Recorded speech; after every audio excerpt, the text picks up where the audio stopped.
வாகனத்திற்கு ஓட்டுநர், எரிபொருள், வாகன பராமரிப்பு உள்ளிட்ட செலவினங்களுக்காக மாதந்தோறும் ரூபாய் 75,000 வாகன படியாகவும்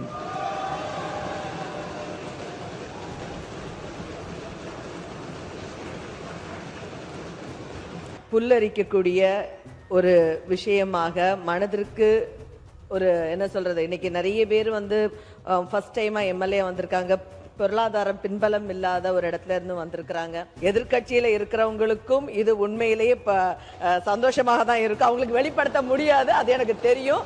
இந்த கோரிக்கை எழுதும் வைக்காமல் விளக்கமாக பேசாமல் நன்றி மட்டும் சொல்லி முடிங்க. சூப்பரா இருக்கு அம்மா, எனக்கு இதோட சீக்கிரம் தெரியும். Chocolate sweetened condensed milk from Milky Mist. Aachi Masala, எந்த சமையலும் ருசி தேடும் ரகசியம். 20 ரூபாய்.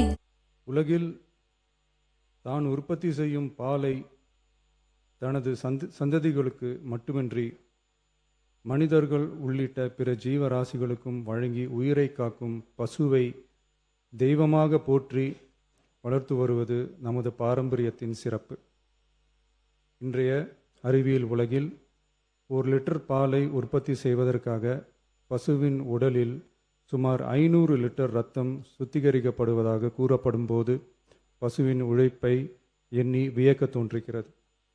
தமிழ்நாட்டில் 8800 பால் கூட்டுறவு சங்கங்களில் உள்ள 3,16,000 பால் உற்பத்தியாளர்களிடமிருந்து தினசரி 34 லட்சம் லிட்டர் பால் கொள்முதல் செய்யப்பட்டு ஆவின் நிறுவனத்தின் மூலம் நாளொன்றுக்கு 31 லட்சம் லிட்டர் பால் நுகர்வோருக்கு விற்பனை செய்யப்பட்டு வருகிறது.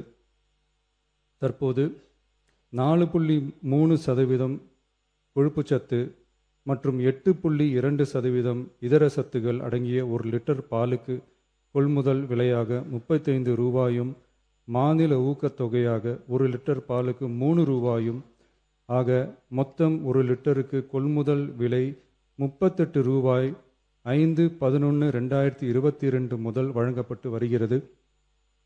அதிகாலை 3 மணிக்கே எழுந்து மாடுகளை சுத்தம் செய்து பால் உற்பத்தி செய்யும் உற்பத்தியாளர்களின் உழைப்பையும் தீவனம் மற்றும் வேலையாட்களின் கூலி உள்ளிட்ட அதிகரித்து வரும் செலவுகளையும் கடந்த கால அரசு போதிய அளவில் கருத்தில் கொள்ளவில்லை. உற்பத்தியாளர்களுக்கு கொள்முதல் விலையை உயர்த்த வேண்டும் என்ற எண்ணம் கொஞ்சம் கூட இல்லாமல் இருந்துள்ளது. கடந்த காலத்தில் கொள்முதல் விலை உரிய அளவில் உயர்த்தப்படாத நிலையில் நம் அரசு சந்தித்து வரும் அதிகப்படியான நிதி நெருக்கடியிலும் பால் உற்பத்தியாளர்களின் நலனையும் வாழ்வாதாரத்தையும் கருத்தில் கொண்டு அவர்களின் உன்னதமான உழைப்பிற்கு உரிய மதிப்பை வழங்கும் வகையில் கொள்முதல் விலையை உயர்த்துவது நமது அரசின் கடமையாகும்.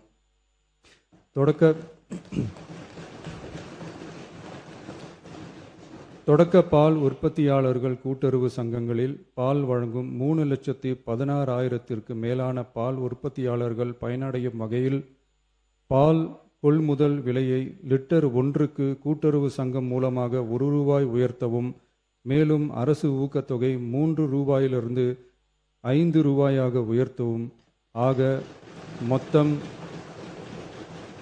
1 லிட்டர் கொள்முதல் விலை 38 ரூபாயிலிருந்து 41 ரூபாயாக உயர்த்த அரசு முடிவு செய்துள்ளது.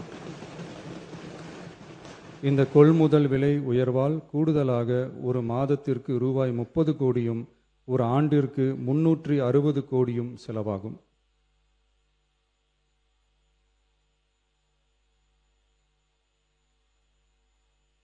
மாண்புமிகு பேரவைத் தலைவர் அவர்களே, ஒரு உயிரின் மதிப்பை அவரது வருமானம் தீர்மானிக்கக்கூடாது. வசதி படைத்தவர், வசதி குறைவானவர் என்ற நிலை மருத்துவத்துறையில் இருக்கக்கூடாது. அனைவருக்கும் சமமான மருத்துவ சேவை எளிதாக கிடைக்க வேண்டும் என்பதில் நமது அரசு உறுதியாக உள்ளது. மருத்துவம் என்பது சலுகை அல்ல, ஒவ்வொரு மனிதனின் அடிப்படை உரிமை.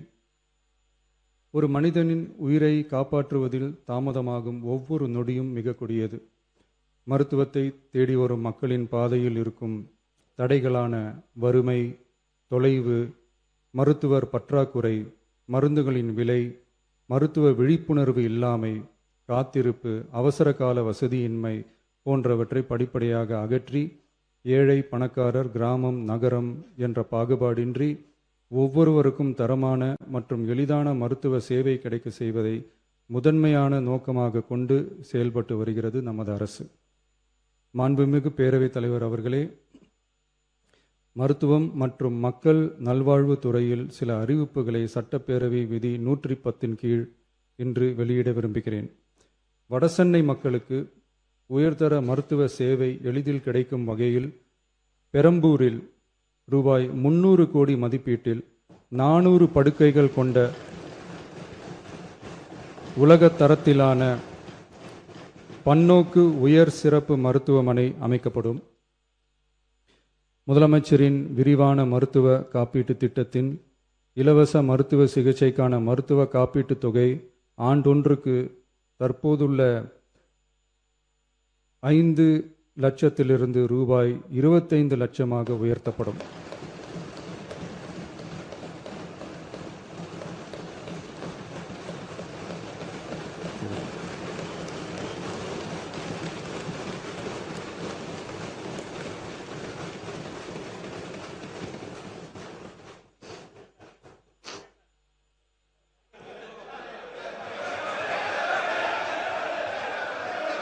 நீங்க படிங்க உட்காருங்க.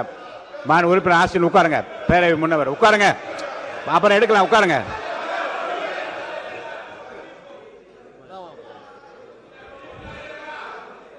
நீங்க தொடர்ந்து படிக்கலாங்க. இருங்க. மாண்பு முதலமைச்சர். திருநங்கையர்களுக்கான மருத்துவ மற்றும் அறுவை சிகிச்சை சேவைகள் கூடுதலாக சென்னை, ஸ்டான்லி, திருநெல்வேலி, தூத்துக்குடி, செங்கல்பட்டு, திருவாரூர், தருமபுரி மற்றும் கன்னியாகுமரி ஆகிய 7 அரசு மருத்துவக் கல்லூரி மருத்துவமனைகளில் முதலமைச்சரின் விரிவான மருத்துவ காப்பீட்டு திட்டத்தின் கீழ் வழங்கப்படும்.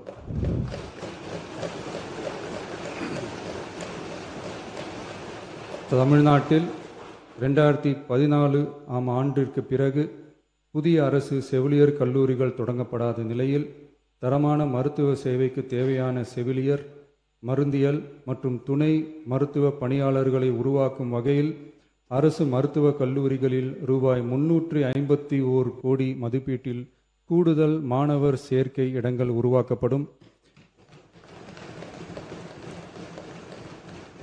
7 புதிய அரசு செவிலியர் கல்லூரிகள் தொடங்கப்பட்டு 660 பிஎஸ்சி செவிலியர் மாணாக்கர் இடங்கள் உருவாக்கப்பட்டு ஏற்கனவே உள்ள செவிலியர் கல்லூரிகள் மற்றும் செவிலியர் பள்ளிகளில் கூடுதலாக 1925 கூடுதல் மாணாக்கர் இடங்கள், எண்முறை மருத்துவம் உள்ளிட்ட 12 துணை மருத்துவ படிப்புகளில் 2778 மாணாக்கர் இடங்கள்,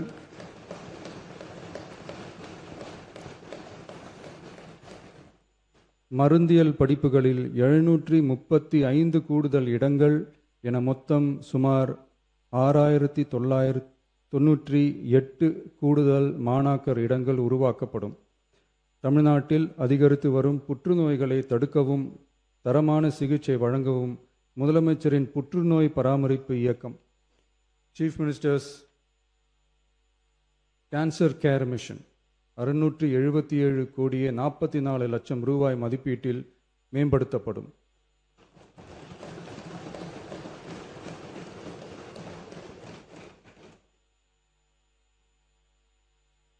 சென்னை ராஜீவ்காந்தி அரசு பொது மருத்துவமனையில் 471 கோடியே 80 லட்சம் ரூபாய் மதிப்பீட்டில் G+14 தளங்களுடன் ஒருங்கிணைந்த புற்றுநோய் சிகிச்சை பிரிவு அமைக்கப்படும்.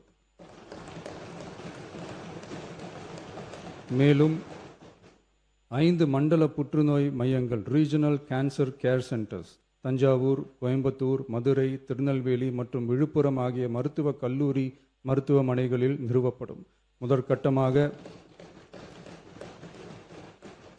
முதற்கட்டமாக மதுரை ராஜாஜி மருத்துவமனையில் ரூபாய் 84 கோடியில் G+8 தளங்களுடன் மண்டல புற்றுநோய் மையம் தொடங்கப்படும். ரோபாட்டிக் அறுவை சிகிச்சை லீனியர் ஆக்சிலரேட்டர் லீனாக், கதிர்வீச்சு, நவீன கருவிகள், இலக்கு மற்றும் நோய் எதிர்ப்பு சிகிச்சைகளுக்காக அரசு மருத்துவக் கல்லூரி மருத்துவமனைகளுக்கு 106 கோடியே 17 லட்சம் ரூபாய் வழங்கப்படும்.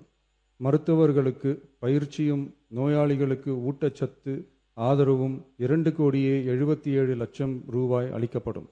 மேலும் தருமபுரி, விழுப்புரம், திருவண்ணாமலை, பெரம்பலூர் மற்றும் அரியலூர் ஆகிய மாவட்டங்களில் 1.22 லட்சம் பெண்களுக்கு 8,70,00,000 ரூபாய் மதிப்பீட்டில் HPV DNA பரிசோதனை மேற்கொள்ளப்படும். மொத்தம் 673,44,00,000 ரூபாய் மதிப்பீட்டில் புற்றுநோய் தாக்கத்திலிருந்து மக்களை காக்கும் வகையில் பல்வேறு பணிகள் மேற்கொள்ளப்படும்.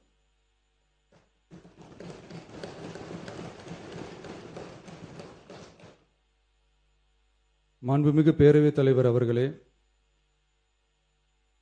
கடந்த 12/8/2026 அன்று காட்டுமன்னார்கோவில் சட்டமன்ற தொகுதி உறுப்பினர் திரு ஜோதிமணி அவர்கள் பேசும்போது, பல எம்எல்ஏக்களிடம் சொந்தமாக வாகனம் இல்லை என்றும் தொகுதி பணிகளை ஆய்வு செய்யவும் பார்வையிடவும் கடினமாக உள்ளதாகவும், லஞ்சமில்லாத நேர்மையான ஆட்சி அமைய உறுப்பினர்களின் அடிப்படை தேவைகளை அரசு பூர்த்தி செய்ய வேண்டும் என்றும் கோரிக்கை வைத்தார். எந்த ஒரு பொருளாதார பலம் இல்லாமல் சட்டமன்ற உறுப்பினர்களாக பணியாற்றி கொண்டிருப்பவர்கள் தங்களின் தொகுதி பணிகளை செய்ய சொந்த வாகனங்களோ அல்லது உதவியாளர்களையோ வைத்துக்கொள்ள முடிவதில்லை என்றும் தெரிவித்தார். மேலும் இது தொடர்பாக கோரிக்கைகளும் வரப்பெற்றது. மக்களாட்சியின் மிக முக்கிய தூண்களில் ஒன்றாக விளங்குபவர்கள் மாண்புமிகு சட்டமன்ற உறுப்பினர்கள். தமிழ்நாடு சட்டமன்ற வரலாற்றில் எளிய பின்னணியில் இருந்து பணபலமோ அரசியல் பின்னணியோ இன்றி மக்களின் பேராதரவோடு முதன்முறையாக சட்டமன்றத்திற்கு தேர்வு செய்யப்பட்டுள்ள முதல் தலைமுறை சட்டமன்ற உறுப்பினர்களின் எண்ணிக்கை குறிப்பிடத்தக்க அளவில் உயர்ந்துள்ளது. 29/3/2026 அன்று நடைபெற்ற தமிழக வெற்றிக் கழக வேட்பாளர் அறிமுக கூட்டத்தில் நேர்மையாகவும் வெளிப்படைத்தன்மையுடனும் மக்கள் பணி செய்து ஊழலற்ற லஞ்ச லாவண்யமற்ற நிர்வாகத்தை மேற்கொள்வது என அனைத்து வேட்பாளர்களும் எடுத்துக்கொண்ட உறுதிமொழிக்கு ஏற்ப அதே பாதையில் தேர்ந்தெடுக்கப்பட்ட சட்டமன்ற உறுப்பினர்களும் செயல்பட்டு வருகின்றனர். மக்களுக்கான நிர்வாகம் நேர்மையின் பாதையில் என்ற அடிப்படையில் லஞ்ச லாவண்யமற்ற நேர்மையான மற்றும் வெளிப்படையான நிர்வாகத்தை அடித்தட்டு மக்கள் வரை கொண்டு சேர்க்கும் நோக்கில் தமிழக வெற்றிக் கழக அரசு செயல்பட்டு வருகிறது. தங்களது தொகுதி மக்களின் குறைகளை கேட்டறியவும் அரசு திட்டங்கள் மக்களை சென்றடைவதை கண்காணிக்கவும் தங்களின் தொகுதி முழுவதும் தொடர் பயணங்களை சட்டமன்ற உறுப்பினர்கள் மேற்கொள்ள வேண்டியுள்ளது. பொருளாதார பலம் இல்லாமல் சட்டமன்ற உறுப்பினர்களாக பணியாற்றும் மற்றும் முதலாக சட்டமன்ற உறுப்பினர்களாக தேர்வு செய்யப்பட்ட உறுப்பினர்கள் தங்களது மக்கள் பணியை தோய்வின்றி தொடர்வதற்கும் அவர்கள் தங்களின் தொகுதி பணிகளை திறம்பட மேற்கொள்வதற்கு வசதியாக அனைத்து சட்டமன்ற உறுப்பினர்களுக்கும் அரசு சார்பில் வாகனம் வழங்கப்படும் என்பதை மகிழ்ச்சியோடு தெரிவித்துக் கொள்கிறேன்.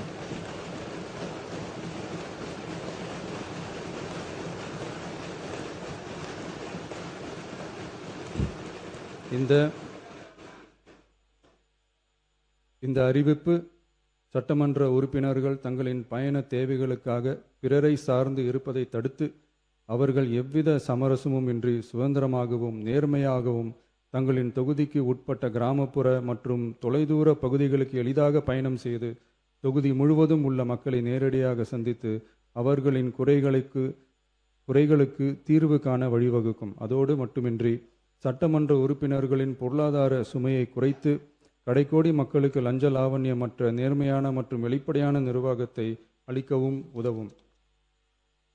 மேலும் சட்டமன்ற உறுப்பினர்கள் தங்களது தொகுதி சார்ந்த பல்வேறு பணிகளை மேற்கொள்ள ஏதுவாக சட்டமன்ற உறுப்பினர்கள் ஒரு உதவியாளரை நியமித்துக் கொள்வது அவசியம் என கருதப்படுகிறது.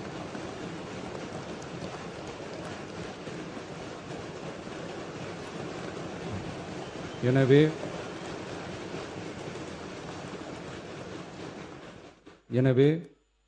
சட்டமன்ற உறுப்பினர்களுக்கு அரசு வாங்கி வழங்கும் வாகனத்தை பராமரிக்கும் விதமாக வாகனத்திற்கு ஓட்டுநர், எரிபொருள், வாகன பராமரிப்பு உள்ளிட்ட செலவினங்களுக்காக மாதந்தோறும் ரூபாய் 75,000 வாகனப்படியாகவும்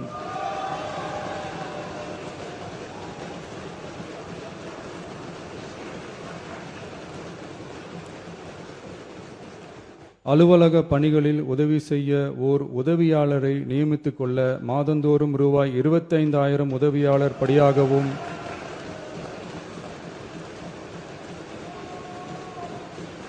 வழங்கப்படும்.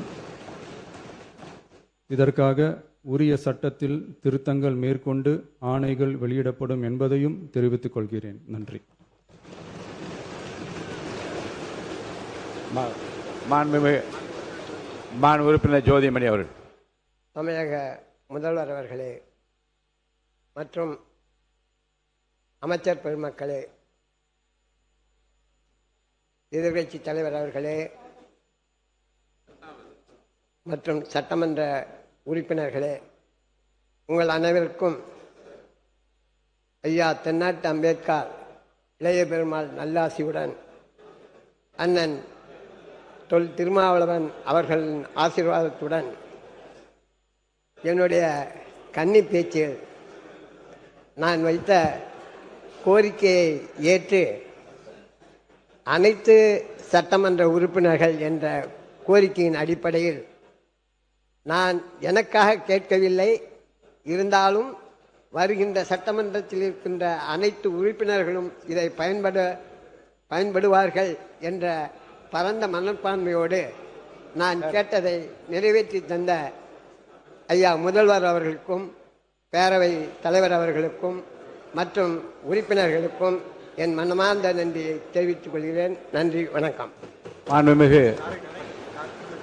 மாண்புமிகு உறுப்பினர் திருமதி தாரகை பட் அவர்கள். மாண்புமிகு பேரவைத் தலைவர் அவர்களே,